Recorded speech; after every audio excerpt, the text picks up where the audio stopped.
Use deep confident.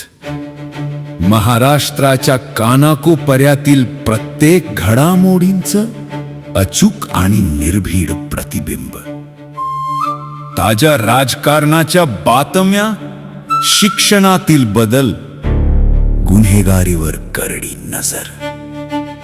सत्य, वेग आणि विश्वास यांचा संगम म्हणजे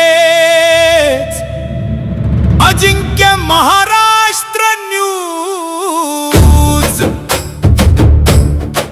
राहणारी मुंबईची.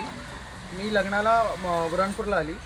तिथून आम्ही लोक माहूरगडला दर्शनाला आलो. आज सकाळी 4:30 वाजता आंघोळ वगैरे केली आणि आम्ही 7 ते 7:30 7:15च्या दरम्यान आम्ही गाभाऱ्यात म्हणजे दर्शनाला पोचलो.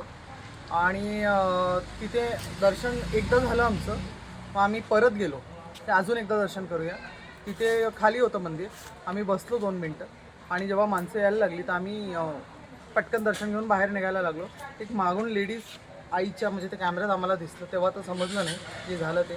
आणि तेव्हा कोणीतरी लेडीजनी पटकन ते काढलं आणि साडीच्या पदराखाली असं लपवल्यानं निघाली. मग तिथून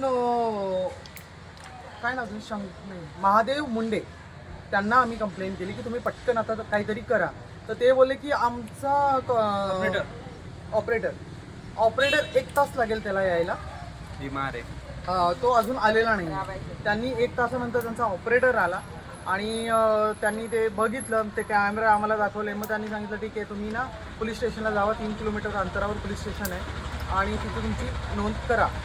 इथे आलो आम्ही तर ह्या लोकांनी आम्हाला बसवलं आणि आत्ता माझ्या हाती 12:30 पावणे 1ला ही कॉपी दिली आहे. आत्ता कॉपी दिली. तो म्हणतो एक म्हणतो की PSI कुठला आहे माहिती नाही, मला नाव नाही माहिती, मी नदीवर आहे, मला 2 तास जातील. आणि दुसरे एक PSI होते तर ते बोले पटकन मी करतो काम म्हणून. आणि ते गेले मंदिराकडे. ते सांगून गेले, आमच्याशी बोलले ते. पण इथली लोकांनी आम्हाला पाहिजे तसं सहकार्य केलेलं नाही आहे. मॅडम तिथं CCTV चेक केला त्यांनी. एक महिला खाली येताना त्यांना आढळली. पण खालच्या गार्डला ते ताबडतोब कव्हर नाही. आणि आम्ही इमिजिएटली बिलकुल बाहेर निघताच आई ओरडली की माझी बॅग खेचली गेली. पण त्या लोकांनी सांगितलं मदत नाही केली या लोकांनी. नाहीये तो येईल मग आम्ही चेक करू. तिथे एक पोलीसवाला राहते होता का? सर्व होते. मी सांगते ना गार्ड होता तो त्यांचं नाव आहे महादेव मुंडे. हा तो प्रमुख आहे. हा तर त्याही बोलले की तुम्ही तिथे जावा, आम्ही CCTV त्यांना देऊ. 1-1.5 तासांनी त्यांनी आम्हाला ते दाखवलं. त्याच्यानंतर आम्ही इथे आलो. तेव्हापासून या लोकांनी आम्हाला बसून ठेवले आणि आत्ता माझ्या हाती कॉपी दिली आहे. नाव गाव सांगा. माझं नाव सीमा अशोक पाटील. माझ्या आईचं नाव ज्यांच्या हातून बॅगेतून गेली त्यांचं नाव उषा सुधाकर तायडे. नाव राहणार 59 राहणार राहणार मी मुंबई. थँक्यू.